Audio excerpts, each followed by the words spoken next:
Изменет и дополнете планот за вработување на општина Гостивар за оваа година.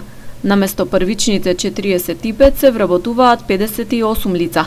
Нови административци добиваат повеќе сектори и одделенија, а значителен дел од вработувањата се во противпожарната единица. Од локалната самоуправа објаснуваат дека потребата за промени произлегла од актуелните состојби со изборите и коронавирусот.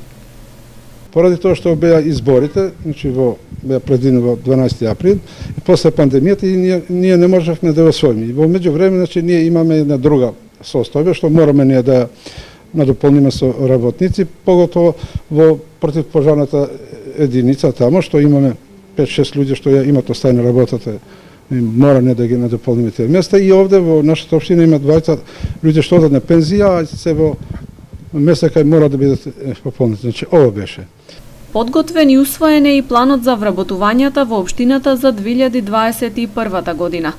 И до година се остава простор за нови административци, како и за унапредувања. Секретарот Јусуфи вели дека одлуките ќе се носат строго според професионализмот и стручноста на кадарот. И тука се предвидени некои места кои треба да бидат за 2021 година исполнети во општина. Значи во една нова карактеристика во вработување, значи нема деградирање на работници, туку само авансирање, и тоа не ниту во партиска линија, ниту во национална линија, туку само во професионална и работна линија. Актуелно во општината се вработени 132 лица, од кои 102 се албанци, 22 македонци, 6 турци и 2 роми.